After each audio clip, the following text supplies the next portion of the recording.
What if I told you that the way we've been visualizing the universe for, well, the last century is based on this massive visual illusion? It's a pretty wild thought. Right, like that our everyday intuition about distance and time just completely fails when things move close to the speed of light. Oh, absolutely. It completely falls apart. And what if a seemingly simple geometry trick could actually reveal a literal 100-year oversight in how we understand physics? It's a profound shift in perspective. Yeah. When we think about maps or blueprints, we just expect a rigid reality. Eppin is a meter. Exactly.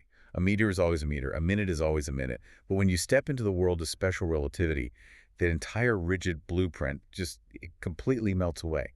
We're looking at a geometric landscape that actively defies human intuition. Welcome to today's deep dive. It is March 20, 2026, and today you and I are going on a journey into just the ultimate mind bender. It really is a mind bender. Yeah, so our mission today is to decode this highly complex, incredibly visually driven physics blog post by an author known as Zionad 2023. Right. The post is titled, Draft, Mr. Einstein's Slacking 134. And what makes this source so utterly unique is that the author isn't just throwing dry equations at us. No, not at all. They're using Blender, the 3D modeling software, to literally map out Minkowski space-time diagrams just to show us exactly where our brains go wrong. Yeah, the source doesn't just explain special relativity in the abstract. It actually builds a working 3D simulation to prove why our human brains fall into this very specific, almost unavoidable mathematical trap. A trap when we try to visualize things moving at extreme speeds, right? Exactly. It completely isolates the exact moment our common sense breaks. Okay, let's unpack this. We have this bizarre collision of 3D modeling software and Einstein's relativity. So to get our bearings, we really need to set up the mental canvas the author paints for us. So for you listening, imagine you're looking at a graph. Like a standard piece of graph paper. Right. We have two people, and they're at the exact same location in space, which we'll just call x equals 0. Yeah. And they're there at the exact same moment in time, t equals 0. So they are intersecting perfectly at the origin point of our universe's graph. Right. Now, one of these people is standing completely still in what the author calls a Maxwell electromagnetic field. Yeah, the stationary observer. Exactly. We'll call them the stationary observer. The other person is passing right by them, located in the dead center of a train that's traveling at just a massive fraction of the speed of light. We're talking really fast. Yeah, like let's say it's going at 0.3 c or 0.6 c or even 0.9 c, so 90% the speed of light. Right. But at that exact moment of passing, right at t equals 0, they share the exact same coordinates. And here is the fundamental premise we have to accept before we even move forward. Okay. Neither of them is more stationary than the other. Right. I was actually trying to visualize this for you, the listener, and it made me think of this analogy. Well, let's hear it. Imagine you're sitting on a train at a station, and you have your eyes closed. You're just resting. And suddenly, the train on the track right next to you starts to pull away. For a split second, your brain completely tricks you into thinking you are the one moving backward. Oh, yeah. That happens all the time. Right. The source makes this brilliant point. If both of our observers, the one on the platform and the one on the lightspeed train, if they both close their eyes at 2 equals 0, they both fundamentally believe they are at rest. Yes. They both feel they are sitting completely still at the absolute center of their own universe. That gets right to the heart of the relativity principle. I mean, neither of them is mathematically wrong to feel that way. Wow. And this is the exact reason the blog used modeling space. You have your basic axis. Right, the X and Y. Yeah. So for the stationary observer on the platform, their space axis, the x-axis, and their time axis, the t-axis, they form a perfect, rigid vertical and horizontal cross. Just like the graph paper you used in high school geometry. Exactly. But wait, if they both feel stationary, shouldn't they both have that perfect cross? Well, in their own isolated reality, they do. But we are graphing this from the perspective of the stationary observer who is looking at the moving train. Oh, I see. Because the person on the train is moving through space over time, their axes don't look like a perfect cross to the stationary observer. What do they look like? Their space and time axes actually tilt. They squeeze inward toward each other, forming what we call oblique coordinates. Squeeze inward. Yeah, imagine a pair of scissors closing. Okay, got it. The limit of how far those scissors can close is bounded by invisible diagonal lines representing the speed of light, the asymptotes. Hold on, why do they squeeze together? Like, what is physically making that happen on the graph? It happens because the speed of light is the absolute speed limit of the universe. Right. And it must remain constant for both observers. So to keep the speed of light constant while the train observer moves at 90% of that speed, the very grid of their reality has to warp. Oh, wow. The space axis and the time axis literally rotate toward that speed of light boundary just to compensate. So if you're standing on the platform looking at your computer screen, your reality looks like a perfect plus sign. But if you look at the reality of the person on the train mapped on your monitor, their coordinate system looks like a slanted, squished X. Precisely. And looking at those tilted lines on a flat computer screen creates a profound optical illusion. I mean, it leads directly to what the author points out as the biggest mistake almost every student of relativity makes. Yeah, it's a trap built right into the foundation of our basic education. Really? Yeah, we are trained to look at lines on a screen and measure them a certain way. Right, with a ruler, essentially. Right. Well, let's zero in on the exact mathematical scenario the author provides to show us this trap. Okay. We're looking at the train moving at 0.9 c, so 90% the speed of light. And we want to find the exact point on the graph that represents 1 second later for the person on the moving train. Right, so in their world, their clock ticks exactly 1 second. Right, so the author maps this point on the stationary observer's grid, and the coordinates are roughly x equals 2.1, and time, which is expressed as ET to keep the units the same. Yeah, multiplying time by the speed of light. Right, so time is roughly 2.3.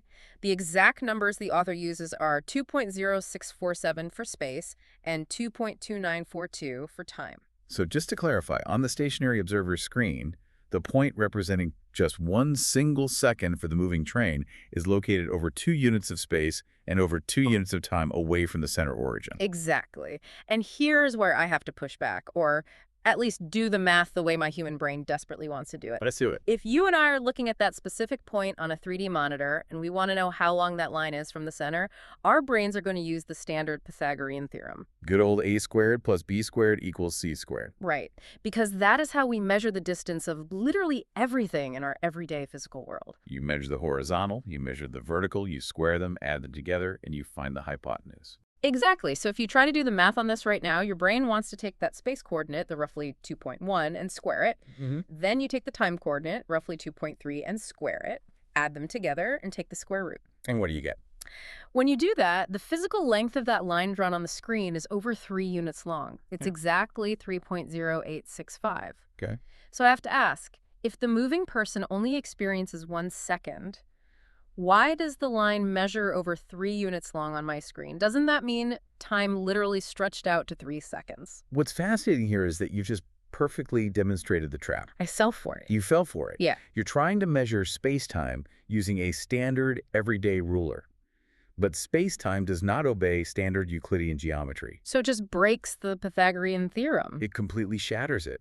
Think of space and time as 2 opposing forces in a cosmic tug-of-war. Okay. In normal geometry, you add the sides of a triangle together. But in Minkowski spacetime, time and space are fundamentally at odds. Wait, what does that mean for the math? It means you don't add the squares to find the true distance the moving person experienced. You subtract them. Wait, you subtract the space from the time. Yes. The formula is the square root of time squared minus space squared. Seriously? Yeah, let's walk through the true math, just like the source lays it out. Okay, let's do it. We take the exact time coordinate squared, which is 2.2942 squared. That gives us roughly 5.26. I've had it. Then we subtract the space coordinate squared, which is 2.0647 squared. Which is roughly 4.26. Exactly. When you subtract 4.26 from 5.26, you get exactly 1.0004, basically exactly 1. Oh, wow. Right. To the stationary observer looking at the monitor, that line stretches across the screen looking like it's over 3 units long. Yeah, 3.0865. But the true space-time interval, the actual physical reality experienced by the moving person, is exactly 1 second. Here's where it gets really interesting, because the math just flawlessly hides a 1 inside a 3. It's beautiful, really. It is. The optical illusion of the flat screen makes us think the line stretched, but the math proves the moving person's experience is perfectly preserved as a single, intact unit. It's wild. It perfectly highlights the massive difference between how things appear drawn on a 2D piece of paper versus how they actually function within the physical fabric of the universe. Okay, so if the true length of that line is exactly 1 for the moving observer, what does that time coordinate actually mean? Like that specific number, 2.2942. Oh, that number is the key to the whole kingdom. Really? Yeah, that 2.2942 is the gamma factor. The gamma factor. Right. It is the mathematical absolute measure of time dilation.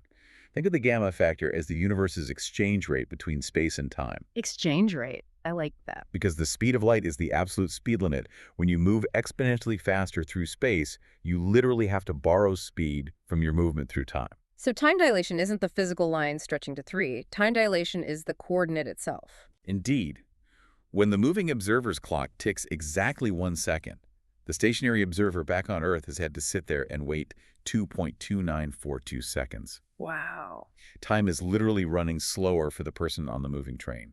It takes over 2 Earth seconds for the train's clock to click forward 1 single second. That is just wild to think about, but the author goes even deeper into this Blender 3D model, pointing out a brilliant symmetry. Right, the flipped coordinates. Yes. So we just looked at what they call the time intersection, which was at x equals roughly 2.1 and time equals roughly 2.3. But if you look for the space intersection, meaning finding the point that represents exactly 1 unit of physical distance for the moving train, like let's say the very tip of a 1 unit long rocket. Right. The coordinates perfectly flip. It creates a beautiful, flawless mirror image in the math. Yeah, the space intersection for the tip of the moving rocket sits at a space coordinate of 2.2942 and a time coordinate of 2.0647. The numbers literally trade places. And that flip isn't just some neat math trick to look at on a graph. Yeah. It represents the physical reality of what physicists call the relativity of simultaneity, as well as Lorentz contraction. Okay, we need to break down the physical implications of that flipped coordinate. Yes, let's do it, because this part can be tricky. It definitely threw me for a loop. Okay, first, simultaneity. Remember, to the stationary observer on Earth, now means the time coordinate is at 0. Right. But look at the time coordinate for the tip of the moving rocket. It is 2.0647. Okay. That means to the observer standing on Earth, the tip of that moving rocket isn't experiencing now at all. It is literally experiencing a moment, 2.0647 seconds in the future. Hold on. Stop right there. I know, it's a lot. You're telling me if I am standing on the platform looking at a passing train, the driver sitting in the front of the train is literally existing 2 seconds in the future compared to the passenger in the back. Yes. How is that physically possible if they are on the same physical train? Because it challenges everything we think we know about reality. Now is just a local illusion. A local illusion? There is no universal present moment that spans across all of space. Because the train is moving at such an extreme velocity, the space and time axis tilt so severely that the front of the train physically enters what the stationary observer considers the future. Wow. The entire concept of two things happening at the same time is completely relative to how fast you are moving. That breaks my brain. The back of the rocket and the front of the rocket are existing in different moments of time from the perspective of Earth. The math demands it. Yeah. And the second part of this is the famous Lorentz contraction. Oh, right. If we take that exact gamma factor exchange rate, we found the 2.2942 we divide the number 1 by it. Wait, so 1 divided by roughly 2.3, that gives you roughly 0.436. Exactly. And consider the physical implications of that number. The moving person's rocket, which they know for a fact is exactly 1 unit long in their own reality, Right. looks entirely different to the stationary observer. Because of the extreme speed and the way space-time tilts, the Earth observer measures that rocket as being exactly 0.436 units long. It has physically contracted in space by more than half? Precisely. Okay, so all of this math aligns so perfectly. Yeah. The time dilation, the length contraction, the flipped coordinates, it's a closed, flawless system. It is. But this is exactly where the deep dive takes a massive turn. Because if all this math is perfectly established, if it works so beautifully in the 3D software, why does the blog author claim there is a 100-year oversight in physics? What on earth are we supposedly missing? Right, and this is where the author makes their radical pivot, moving from just the math over to physical reality. Okay. Everything we just discussed, the precise coordinates, the gamma factor, the contraction, it all relies on what the author calls a God's eye view, or a mathematician's eye. A God's eye view meaning knowing instantly where everything is on the grid at all times? Yes. Traditional mathematical equations just assume you have instant, perfect, omniscient knowledge of the entire universe. Like you can just see everything everywhere all at once. Right. You calculate the coordinates as if you are standing completely outside of space and time looking down at it. Right. But the author argues that this completely ignores the physical reality of how we as humans or even as instruments actually collect information in the universe. Right, because we aren't gods, we have to physically look at things. Exactly. Our eyes, our telescopes, our cameras, they all have to receive light. And light takes time. Yeah. The author uses their blender setup to prove this point by introducing a camera eye. Okay. They place a literal 3D camera high up on the z-axis. Imagine hovering above the flat x and y graph at a height of z equals 10. Then they lower the camera to z equals 5 and finally drop it all the way down to z equals 0, right into the flat plane of the action. So the camera is sitting directly on the train tracks, essentially, looking down the line. And this is the crucial part. That camera has a physical limitation. It has to wait for the light. It has to wait for light to physically travel from points across the x-axis to reach its lens. If an event happens down the track at x equals -10, the camera sitting at x equals 0 doesn't know about it instantly. Right. It has to wait for the light to cross that physical distance. The source uses this great analogy here to make it concrete for you. Oh, the baseball one. Yeah. Imagine a baseball pitcher standing out down the track at x equals 10. Okay. They throw a baseball toward you, and you're sitting at the origin point, and the baseball is traveling at 0.1 c 10% the speed of light. If that pitcher throws the ball at t equals -10, the physical state of that ball, like the actual visual image of it leaving the pitcher's hand, doesn't actually reach your camera at the origin until t equals 0. Right, there's a delay. Yeah. If we connect this to the bigger picture, this is the author's core thesis. Okay. Traditional special relativity calculates the absolute mathematical coordinates of where things fundamentally are. Or they actually exist. Right. But it completely ignores the information collection process. It ignores epistemology, what we can actually know based on physical observation. The actual physical delay of light reaching a lens or a human eye? Yes. It takes time for the universe to communicate with itself. Right. The author believes that theoretical physics has spent a century calculating the absolute grid perfectly, but failing to properly apply the foundational ideas of Hendrik Lorentz to this information world. So the math is right, but the application is missing the observer's reality. Exactly. Think about it. If you don't account for the fact that the light bouncing off the front of a moving train takes a different amount of time to reach your physical eye than the light bouncing off the back of the train, Oh, wow. you are completely missing the actual physical reality of observation. Because the mathematical god's eye says the train is perfectly contracted, but the physical camera eye has to deal with the fact that the visual data from the back of the train is older than the visual data from the front of the train. Right.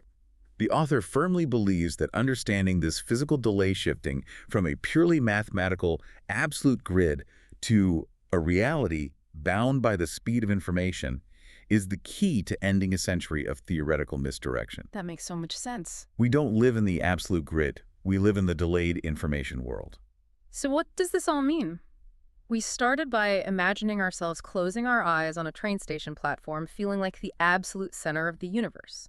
We moved to a 3D monitor, realizing our human brains try to use the comfortable Pythagorean theorem on space-time, which completely fails. Utterly fails. Yeah, we had to break our basic geometry with subtraction just to find the hidden reality that 3 units of stretched space on a screen actually equals exactly 1 second of experience time. And we saw the profound difference between the two views of reality. A mathematician's eye calculates a flawless, instantly known universe, Right. while a physical camera's eye is bound by the ultimate speed limit of light, constantly waiting for reality to arrive at its lens. It takes something as dense and mathematically heavy as relativistic physics and grounds it right back into the physical reality of how we experience the world every single day. It really does. It's a massive amount to process, but it is incredibly rewarding to look at the universe through this updated lens. And honestly, it's why we do this. For you, the listener, bringing your curiosity to the table, tackling these massive reality-bending concepts with us. This raises an important question, though. Yeah. Something for you to take with you and mull over today. Okay, let's hear it. We just mathematically proved that for a moving object, the front of the object is literally existing in a different moment in time than the back of the object from our stationary perspective. Right, the front is literally in the future. Yes. Now, apply the author's camera eye logic to your own life. Oh boy. If the physical speed of light delays every single piece of information that reaches your eyes from the world around you, the light from your computer monitor, the light from the person sitting across the room from you, Are you ever truly experiencing the present with anyone? Oh, wow. Or is your entire reality, your entire conscious experience, just a beautifully constructed collage of different overlapping pasts? Wow. That thought is going to keep me up tonight. From a rigid, comforting blueprint to a fluid collage of overlapping pasts. That's a lot to think about. It sure is. Thank you so much for joining us on this custom deep dive into the absolute fabric of space-time. We'll catch you next time.